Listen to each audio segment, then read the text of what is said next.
And we are live. Hello, everyone, and thank you so much for joining us for today's leadership podcast. Just checking if the sound is clear, you can all hear me, and that you can see myself and Gill. You can use the chat box to enter any questions you might have for us. Today's session will be about 30 to 45 minutes, and we're going to talk all things money.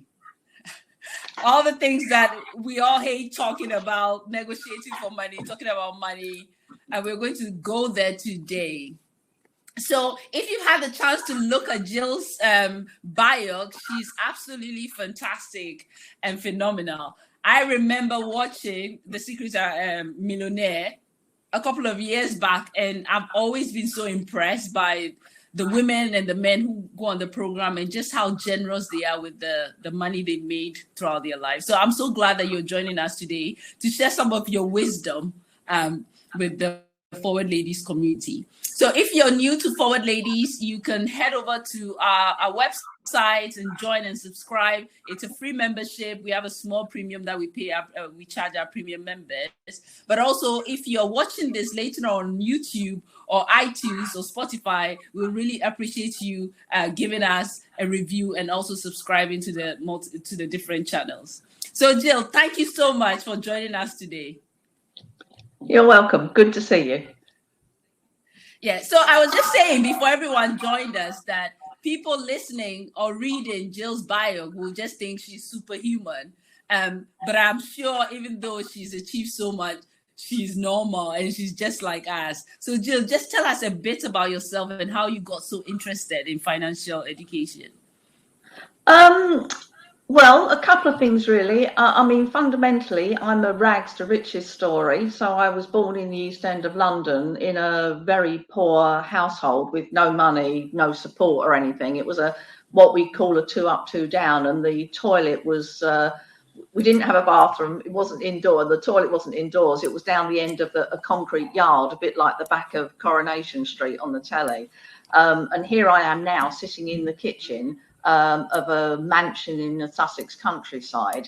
And I'll let you into a secret. I've actually got 7 bathrooms and they're all indoors. And I would never have imagined that when I was a kid, because the toilet was down the end of the yard and you had to go in the cold and the dark. So broadly, my story is that, and I found the transition from poverty to wealth a relatively painless one. And I realized that I know the formula of how to do it. So I suppose that's my USP. But to tell you a couple of other things about me that most people wouldn't know.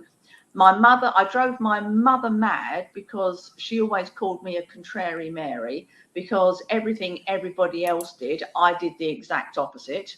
And I will say that's one reason why I'm wealthy, and why most people are not. And the other 2 things about me that most people wouldn't know, I'm a passionate football supporter, and I've been a season ticket holder over at West Ham United on and off since 1968. So I still go and watch the Hammers every weekend. And I'm lucky enough to have seen Bobby Moore and Jeff Hurst play week in, week out during the 60s and 70s. And I'm lucky enough today to see Declan Rice and Michaela and Antonio play week in, week out. So a passionate West Ham supporter. And the other thing that most people don't know about me is that I rescue cats. And I've actually got one sitting very close to me who's got mental health issues, shall we say. She's been passed from pillar to post, and I've rescued her. So she's very clingy and she's never very far from where I am. So if suddenly she appears, I apologise, but she sat very nicely to one side of me at the moment. So there you are, a summary of Gill Fielding in a nutshell. So basically, Gill is the lady with the cats. Yeah, crazy old lady with a cat, yeah. Yeah, that sums it up. So Gill, you're so passionate about financial education. Why so? Why should people be paying attention to their financial wealth and what they're putting in place for the future? Well, unfortunately, financial education isn't something that we do very well as a nation, as a world, actually. But if we just stick with the UK, and it isn't something that we do very well in schools. We tend, as parents, not to be very good at it. And what happens is that children grow up with no financial education at all and make a succession of very poor decisions early on, which can be enough to keep them in poverty for the rest of their life. So when they're 18, they suddenly get application forms for bank accounts and credit cards. They don't understand what it is. They don't know what APR is. They don't understand interest. They don't understand compounding. They don't understand the pain it causes. And at that age, they take out an average credit card balance, for example, and that can be enough to keep them in debt for 30 or 40 years if they're only paying the minimum. And what it does is it restricts life choice. If you don't get the money thing sorted, you are limited in what you can do in your life. So really, my mission and my passion is not really about money, it's about freedom. Yes. But of course, I know, and you know, that as soon as you get the money thing sorted, then every possibility in the world is yours. But if you don't get the money thing sorted, you're never going to have that choice. And actually getting the money sorted is so incredibly easy. And I get frustrated that people won't address it, but they don't.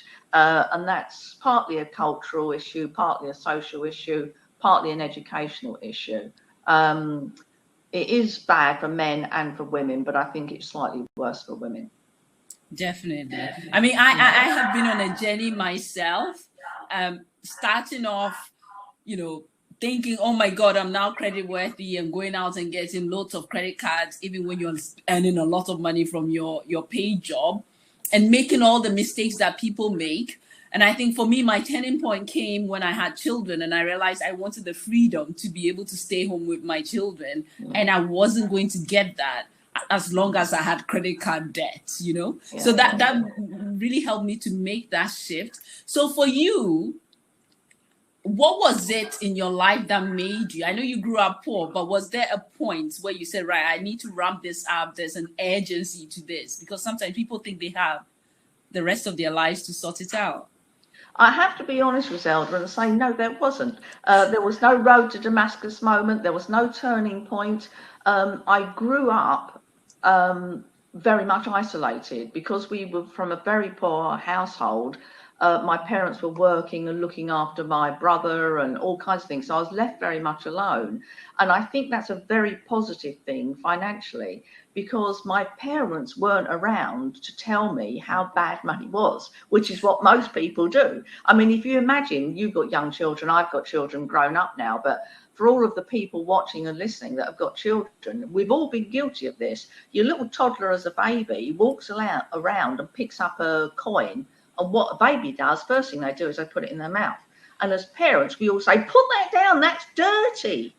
And of course, what we mean is that there's germs on the coin. What the baby picks up is, oh, mummy and daddy don't like this thing.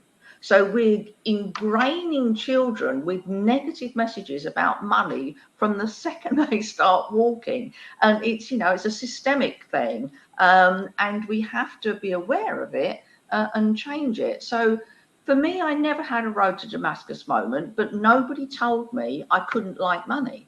And like most children, I found coins like shiny treasure, and it was exciting. And I'd hide these coins in my shoe and stuff. And I got used to squirreling money away, which is quite interesting. And then throughout the journey, what happened, to cut a very long story short, I became a chartered accountant, etc., etc. I had 3 children, but throughout that, and I was like had a big corporate career in the city, and throughout that whole time I was, unknown to myself, going along this formula of wealth creation. And when I had my 3rd child, I sort of got postnatal depression. I was very tired. I had 3 kids in a row. I'd worked all the way through, and I felt, blow it, I'm not going back to work, I'm just going to have a break. And of course, I sat there, as accountants are wont to do, and thought to myself, how do I now support myself? And of course, what I then did was become aware of the fact that I was perfectly capable of supporting myself, because throughout that whole journey, I'd bought shares, I'd bought properties, I'd invested in myself and in assets. So basically, when my third child was born, which is 25 years ago now, I had the baby sort of next to me in the crib, and I went onto my Excel spreadsheet, realised that I had enough assets and enough income to support myself, and thought, oh, blow that, I'm never working again. And of course, I then became a full-time educator and entrepreneur. And it was then, Griselda, that I sat down and worked out what were the steps that I'd gone through, because I'd done it so naturally and it had been so organic to me. I had to really think hard about what I'd actually done. And funnily enough, I'll just quickly finish this part by telling you a story. When I made the Secret Millionaire program, what happens is you get taken somewhere you don't know, and they happen to take me back to the East End of London, and you're given very limited resources. So I was allowed to earn £10 a day, which was the equivalent of like the minimum wage.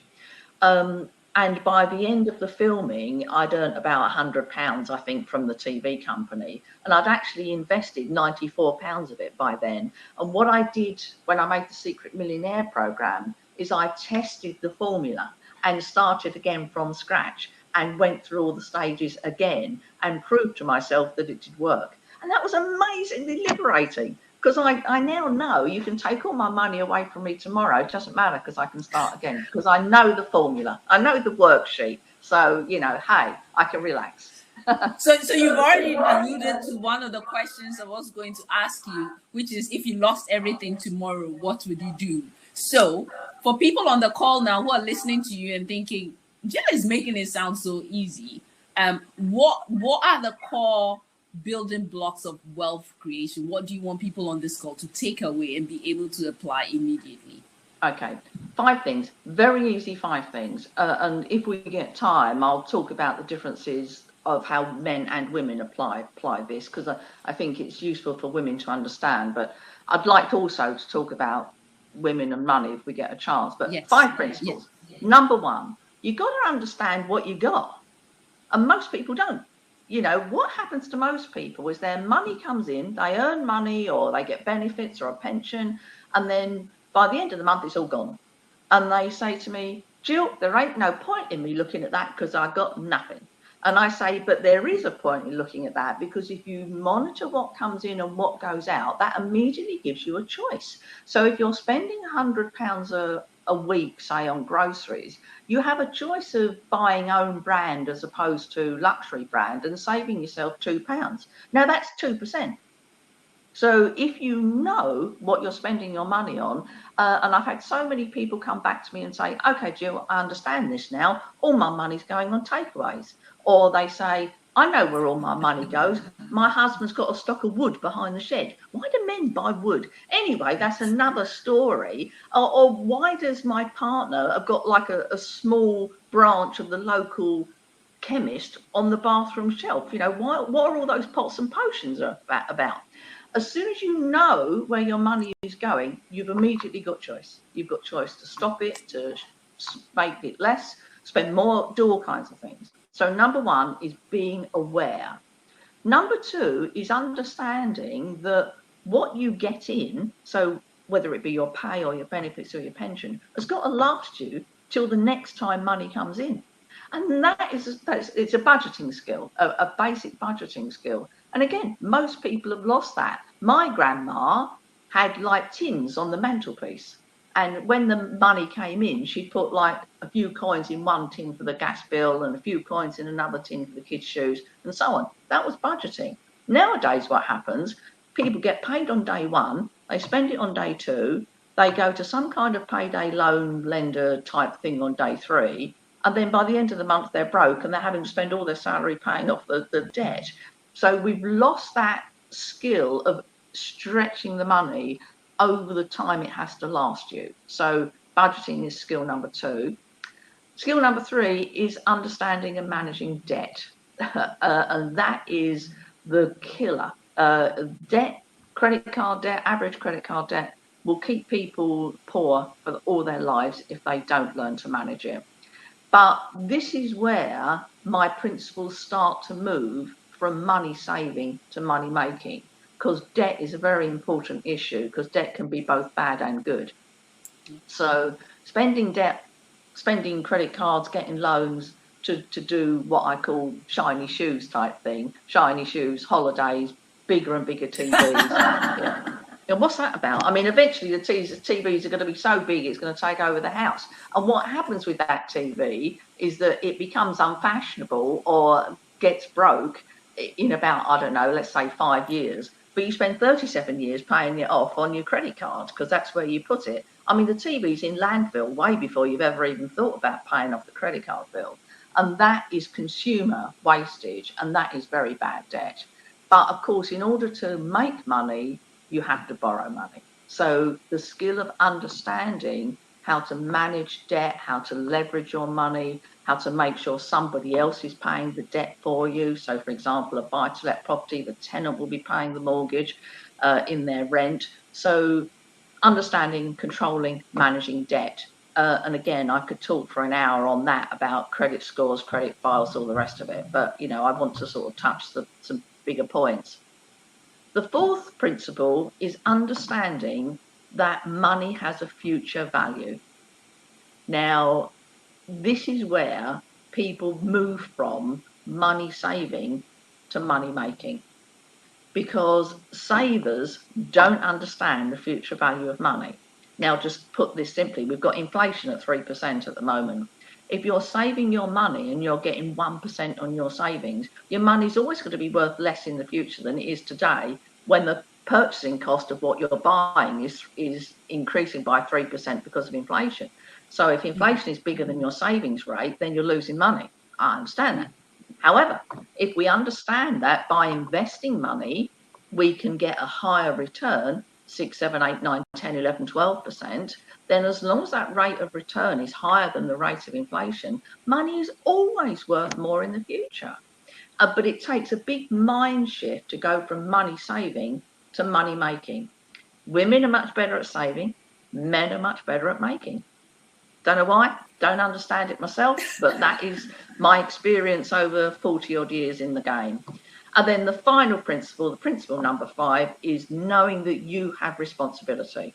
It's not up to your mum or your dad or your school or the government. Boris Johnson or Rishi Sunak aren't sitting in Downing Street thinking, oh, what can we do for Jill today? Because it's just not an individual thing. You know, they're making national policy. So nobody cares about your money other than you. So if you want to do something with it, get off your rear end and go and do it. You know, if it's to be, it's up to me. So 5 simple principles. They apply whatever you're doing. So it's the same with the household budget. It's the same if you've got a business. You need to know what's coming and what's going out. You need to minimize the outs and all the rest of it. The principles still apply. If you're investing in property, exactly the same principles apply. Increase the rent, minimize the costs, manage the debt, same thing, same thing. So I've realized that these 5 principles apply across the board, and they apply wherever you're using your money. But if you follow that journey, what happens is you save a little bit from the income and expenditure, and then you invest it when you get to step 4, because you're taking responsibility, and then suddenly it's all compounding. Your money is compounding, your wealth is compounding, and so on. So 5 things. I wish we could teach them in schools, Griselda, because they're easy, really. They should really be teaching it, because, yeah, I told you I'm a chartered accountant. I have many degrees, but nobody ever sat me down and taught me about money. I had to learn the hard way, and I suspect a lot of people on this call have had to learn the hard way as well. We talked about compounding effect, and we know we've just come through one of the toughest recessions we've ever known, and it's had a significant impact on women. And we also know that women tend to live longer than men, and yet we earn less than men. So cumulatively over our lifetime, we end up with a smaller pot of money, even though we are living longer. So what can you say to bring some urgency to the women on this call now? Because when I speak to people, they always feel it will work out somehow. Why do you have to worry about that? But like you, I'm an accountant, and I don't always feel things work out. You need to at least put some plans in place. Well, let me tell all the listeners, viewers, whoever's picking this up from whatever source, it ain't going to work out, not unless you do it yourself. It's not going to work out. There is no white knight, either male or female, coming over the hill. And if you want your situation to be different, you have to do something. And there's some very, very scary stats about the future value of money. So we're still on the principles and the difference between men and women. So by the time women retire, their pension pot is on average 40% less than a man's, depending on when you calculate and so on. But what is interesting is that when women start work, the pension pot is only, I wrote the figures down, is only 17% less. But by the time they get to retirement age, it's 56% less. Yeah, so the longer we're at work, the bigger the gap becomes, because women are taking career breaks, having children, they earn less. And so the difference, the gap compounds, unfortunately. So by the time women retire, they have much less than men. And as you say, they've got longer to live off it. So come on, ladies, let's do something about it. Let's get the money invested.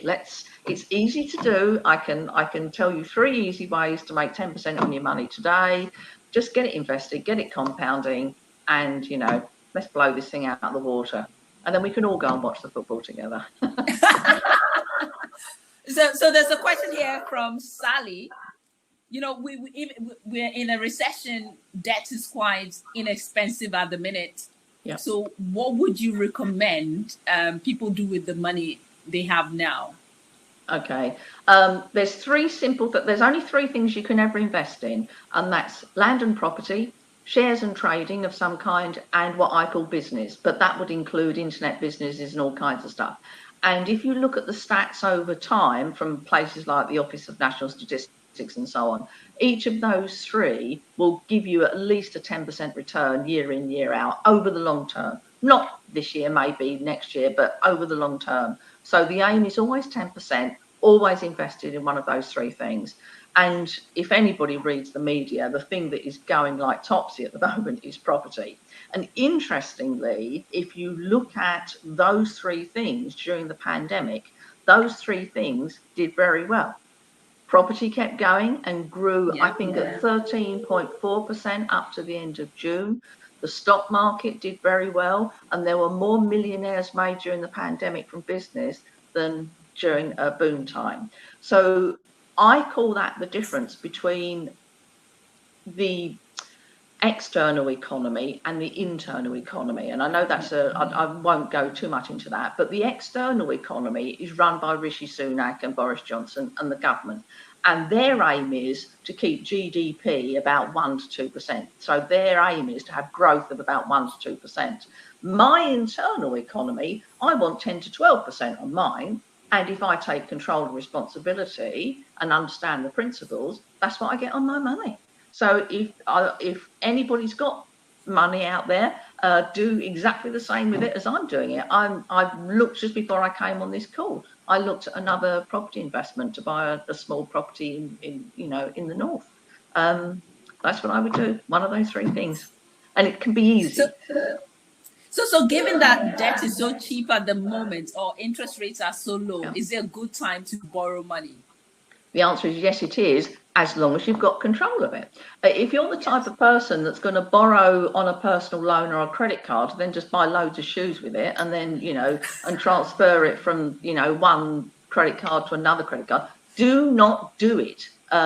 If, however, you can control and manage your debt, I mean, what I do, and, I'll let you into a secret, so don't tell the bank this, but what I do is I borrow from the bank, and I would leverage, for example, this house, which is a large house, and I can get a remortgage from my bank at 1% a year. And then what I do is I invest it with other property partners, let's say, and I get 1% a month. So I borrow at 1% a year, and my return is 1% a month.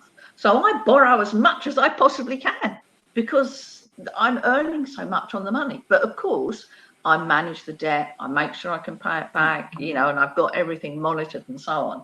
So if you are a person that's inclined to buy the latest outfit or shoes or holiday or TV, do not borrow money because you do not yet have the skills. It's like sending somebody to cross the road when they don't know how to do it. If, however, you understand debt and how it works, and good debt, bad debt, and credit scores and all the rest of it, borrow as much as you can and get it invested. So you've touched on a very important question or issue, Gill, which is the need for us women to, look the part, look successful, almost keep up with the Joneses. And there's a lot of that going on, particularly fueled by social media as well now, because you look at everybody's life and it seems like, oh my God, they're having so much fun. Why am I stuck here eating, corn and tuna when I could also go and have a meal at a restaurant? What do you have to say to people who struggle with that? Because emotionally, they're not able to have a grip. They're trying to show that they're wealthy when in actual fact, they're not. So what mindset shift do you need to do to be able to make that jump? I think that's a fantastic question. And the answer is, it's as long as a piece of string, because it's all to do with internal validation and self-esteem and that kind of stuff. But I find that when people get their money things sorted, they relax. So money is like water and air and whatever. When you don't have it, you behave very badly and you behave in a very scarce way towards it. As soon as you've got enough water in your cup, as soon as you've got enough money to pay the bills, it ceases to be an issue and you relax down with it.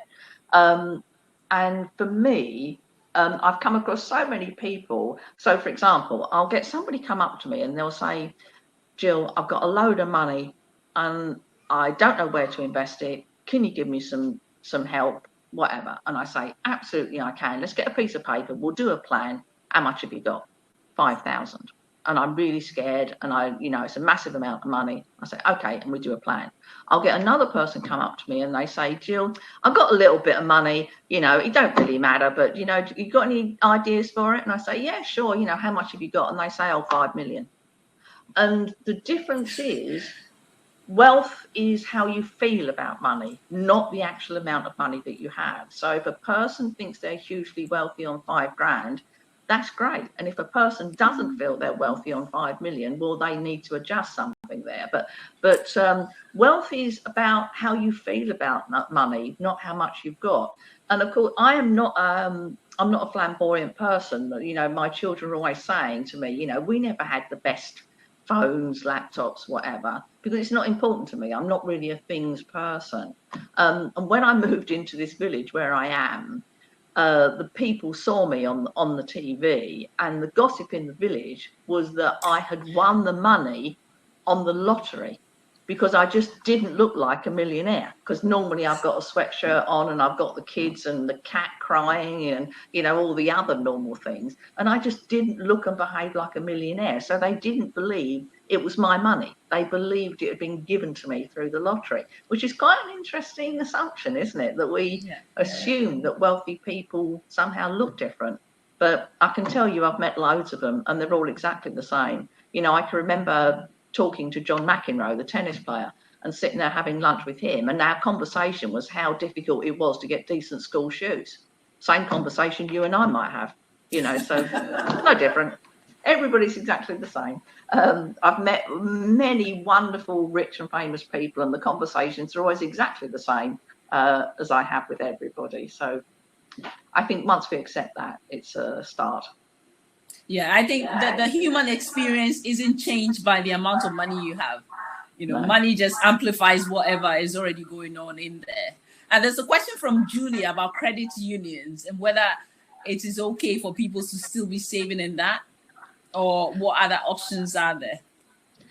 Credit unions is a savings vehicle. It's not an investing vehicle. So to answer Julia's question, it's okay as a savings vehicle, but don't save too much. And I think this is where particularly women get scared to make the leap between savings and investing. Yeah. The issue with savings is that it won't make you wealthy. You just can't live long enough to save enough money. So you're going to have to, at some stage, jump to investing. So I would suggest to Julia and anybody listening that you save, say, 3 to 6 months of your expenditure, and you know what that is because you've done principle number 1. So save 6 months of your expenditure and then stop saving and start investing. So credit unions are just as good and just as bad as banks, building societies, other savings vehicles, as long as you understand they're a savings vehicle. It's not an investment vehicle, and it isn't going to make you rich. So credit unions, as fine, as good as any. There's a question from Eunice as well. What tips do you have for older people who are playing catch up on the investment? The answer is exactly the same.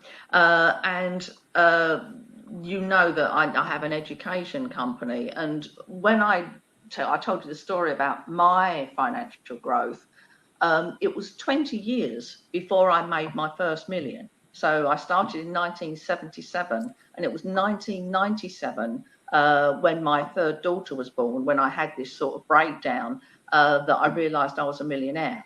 Now, people that get proper financial education, and, you know, some of the people within my own organization, they make that sum of money 6 months, 12 months, 2 years. I think 75% of our people become financially free within 2 years.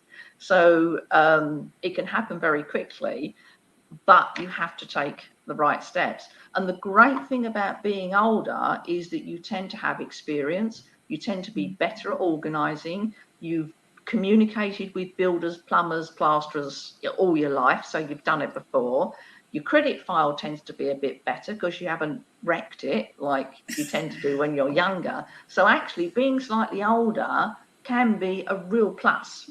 So if anybody is as old as me, I'm 64 now, but if anybody is as old as me, let's start tomorrow. That's fine. So we've got plenty of time.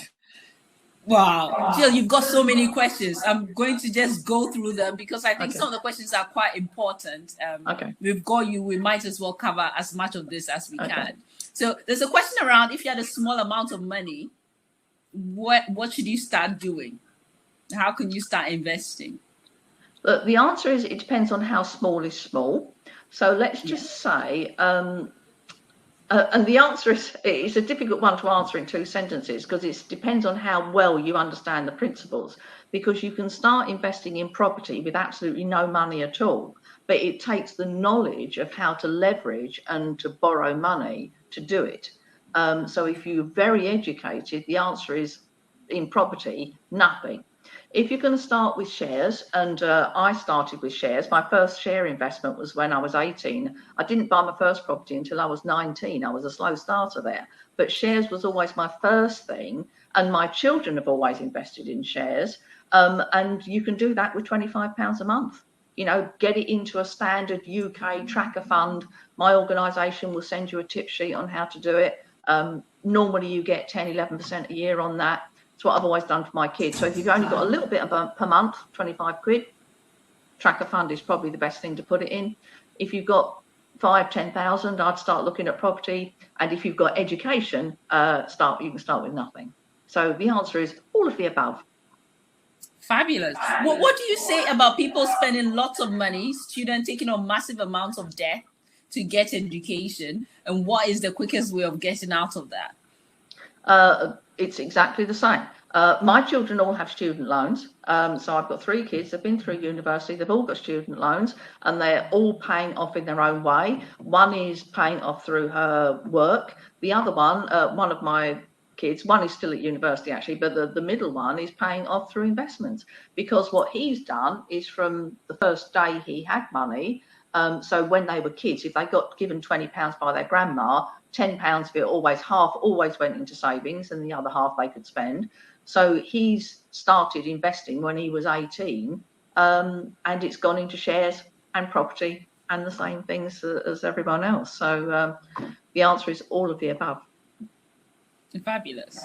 So there's a question from Shirley about company directorship. So we have our own businesses, and she said here that she minimizes her profit for tax purposes, and because she minimizes her profit, she's unable to get the amount of loans that she needs to then be able to invest. So this is a common challenge that small businesses face. What advice do you have for Shirley?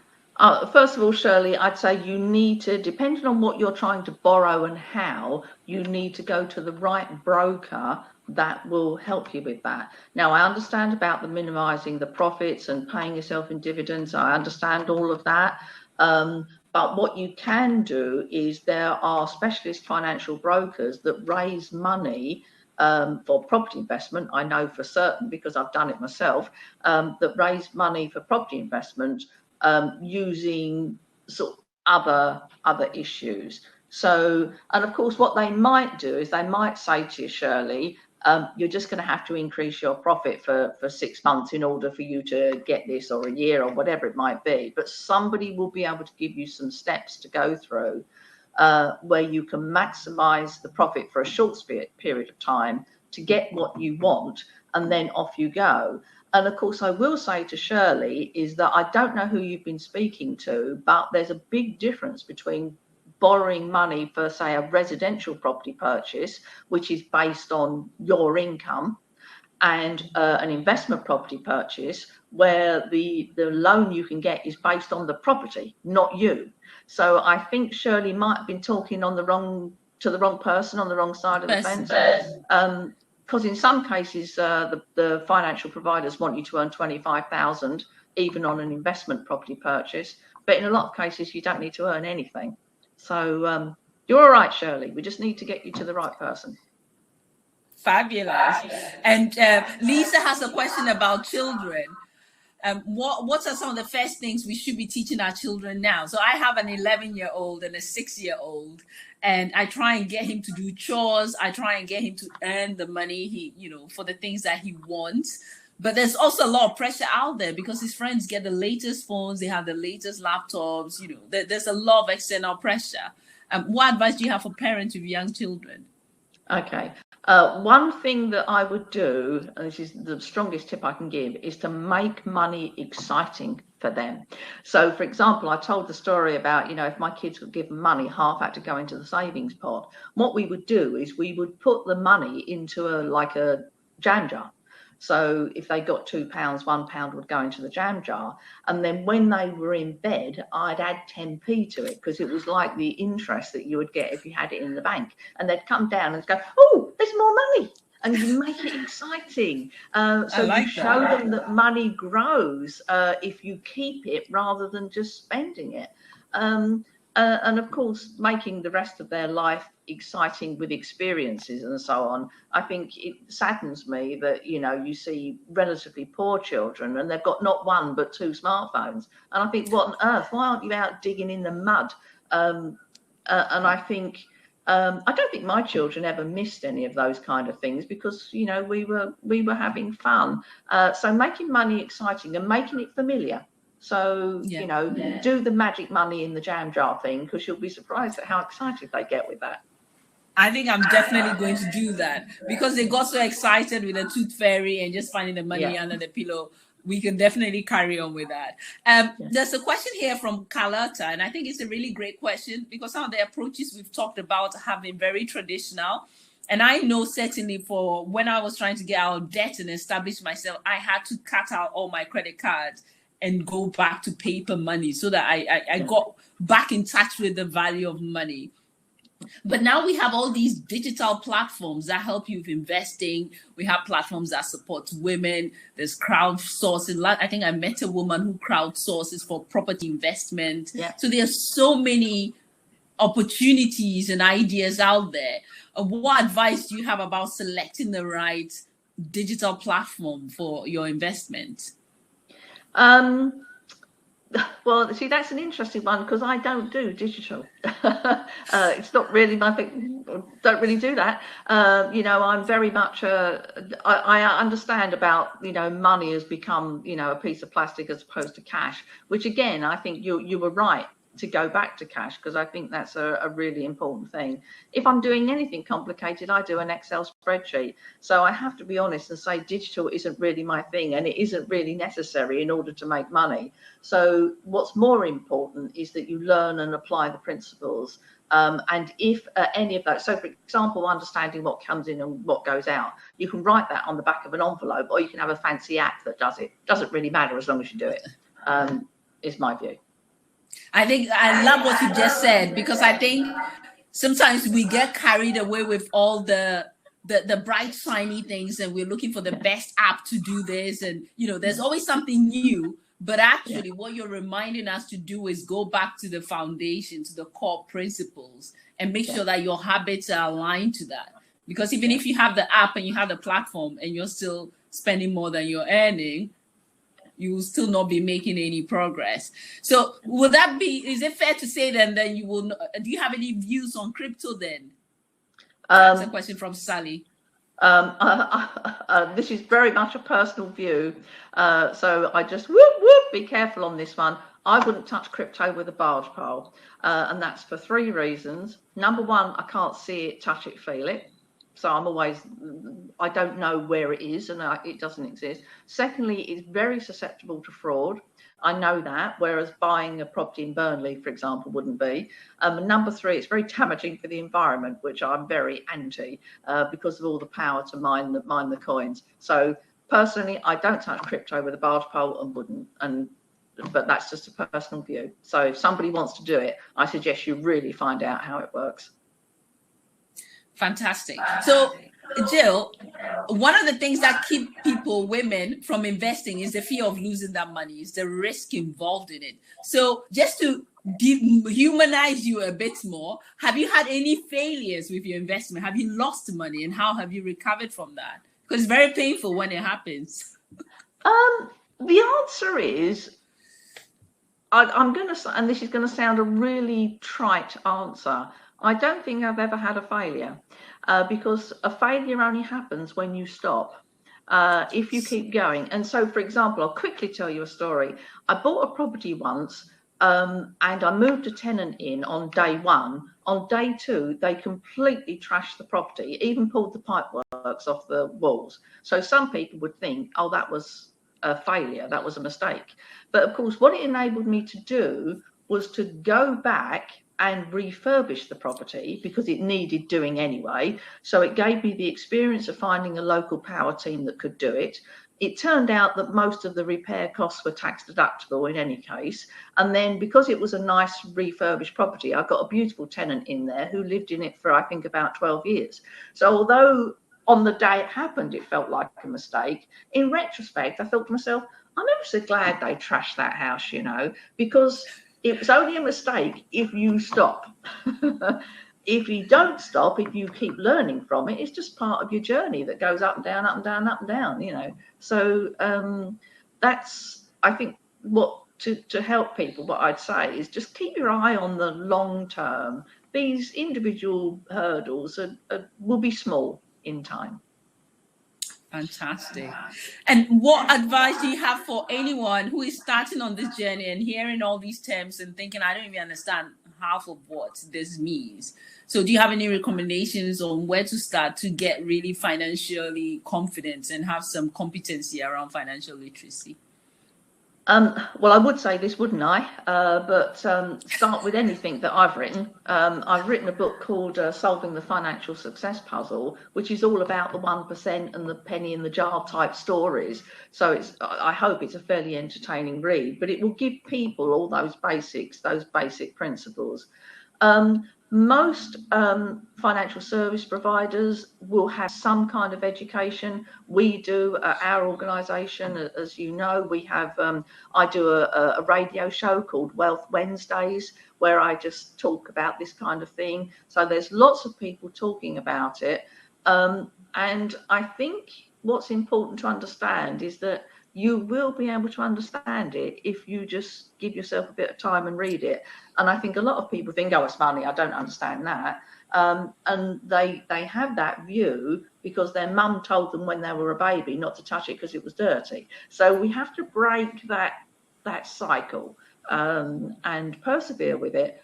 All major financial institutions have an easy learning section. All credit agencies have a how to get out of debt section. There's lots of information around.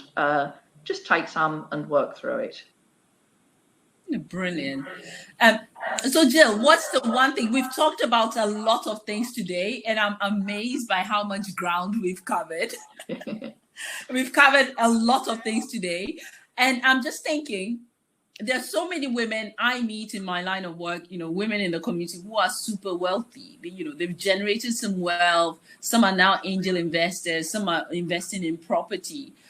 But if for the women who are wealthy already, what advice would you give? Because sometimes people find the wealth a bit difficult to manage, to deal with. So what advice would you give to somebody who is newly wealthy and doesn't quite know how to handle that? It's the same principles again. And I always say that the accumulation of wealth goes in 3 stages, and it's all to do with the letters DIY. When you first start, DIY stands for do it yourself. And that's what most of us do. We paint walls, we decorate and do buy-to-lets, for example. The next step of DIY is direct it yourself, and then you'll manage projects to, and somebody else will be replacing a bathroom, for example. And then when you've got money, you go on to don't involve yourself. So what you do is you sit back and let somebody else do it. And then it's important for you to realize why you're on this planet, because it's not for money. I could, drop £1 million in everybody's pocket. I know when the day I found out I was a millionaire, I went screaming around the house and, it's fantastic, fantastic. I don't. And then I ran out of puff. And I looked at the clock and I thought, oh God, I've got to get the kids from school. And on the way back, I've got to go into the supermarket and pick up something for tea. And then I've got to get the eldest one to ballet class. And I realised there was no difference in my life. I still had to pick the kids up and do shopping and watch rubbish telly and, just the same as when I didn't have money. So don't think that having a lot of money is going to change your life, because in all honesty, it probably isn't. What's more important is you find a purpose and something useful and, save the planet, whatever it is you want to do. And for me, it's about lighting the spark of financial possibility for people. So, I'm lucky enough to know that that's my purpose, and I'm lucky enough to be able to do it today and every day. So I'm absolutely blessed. Fantastic, Jill. I think before I let you go, Joanne, there's a question around being wealthy already and investing that, and she really wants to understand what you mean by that. So I have the money and I'm not sure where to go with it or what to do with it or how to protect it or to make more of it. Okay. She wants to know what specific steps should she be taking. Okay. I don't know her circumstances or how much she's got, but she needs to get herself connected to an organisation that can help her with that. Now, that could be mine, because we will teach people how to handle the money and what they do. It could be, it could be a financial broker, for example. It could be anybody. But if she thinks about taking her money and putting it into one of the 3 things, property, shares and business, and it might well be that she goes to find a property educator like us, for example, and we get that bit sorted and so on. So that would be the first thing. I think it's, if you've got a lot of money and you don't know what to do with it, you've got to start with the 5 principles, start small and find people that can hold your hand along that journey. And as I say, that could be me, it could be us, could be any sorts of people, but get somebody that's recommended. Don't just jump into any arrangements, and make sure you've got some independence and some recommendations there.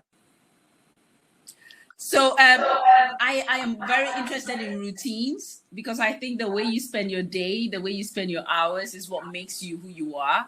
And ultimately, when I speak to women and you ask them why they are not investing in themselves, why they are not making time to save, to learn, it's because they don't have time. They feel they don't have time. So how does Jill find the time to do all these things and manage God knows how many properties and still, be your lovely self? Okay, got 2 tips for that. And I discovered this one. I made a film called Riches, where I interviewed a lot of wealthy people about similar things to this, about how they made their money. And in all cases, they'd say to me, oh yeah, I'm happy to do the interview with you, Jill. Can you come at 7 o'clock? And I'd say, what, in the evening? They'd say, no, the morning. And I realised that wealthy people get up early. And I get up early. I'm a natural lark, so I'm up at 5. It's dark at the moment at 5, but so first of all, I'd say wealthy people tend to get up really early. So that's number one. My second tip is the word only. And my time management system looks like this. I only do the things that only I can do. And that is about my life purpose and my mission. And if my mission is to light the spark of financial possibility, I only do that. And somebody else can do the ironing, for heavens. I mean, I'm not going to get to the pearly gates and say, well, I watched a lot of episodes of EastEnders and my curtains were clean. I mean, that's not of interest to me. So only do the things that only you can do, and some other person can do all the others. Oh my God, we're still on point on that, because I wake up early as well, and I just think some things are just an absolute waste of time. There are nicer ways to spend your time. There are more exciting things to do with life than just sitting on the box and waiting. And last but not least, book recommendations. What book would you recommend people read, and what books have changed your life? The answer is I'm an avid book reader, and I could easily say it's the book I'm reading at the moment, because every book I read, I find, I tend to read motivational, inspirational stuff. And sometimes that's my own book. I reread my own stuff as well, because that re-motivates me and re-energizes me. But there's been a couple over the years that I've gone back to time and time again. Probably anything by Malcolm Gladwell, and particularly Outliers. Bounce by Matthew Syed. So they're all on similar philosophies to my own. So Malcolm Gladwell, as I say, my favourite is Outliers, but basically anything he's written, and Matthew Syed, Bounce. So they're the two. Fabulous. Well, thank you ever so much, Gill. And thank you for the wonderful audience we've had today. You've been so engaged. You've asked so many questions, and you've all stayed throughout the session.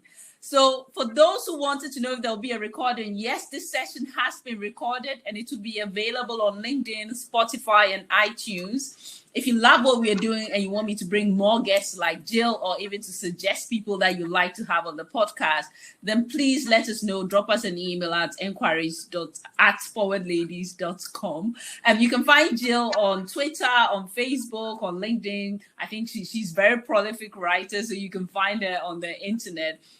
And if you're not already a member of the Forward Ladies community, I really encourage you to come and check us out. We're very loving and very welcoming, and we're all on a mission to close the gender gap in business, whether through our personal leadership stories or through helping others create businesses and create jobs through that.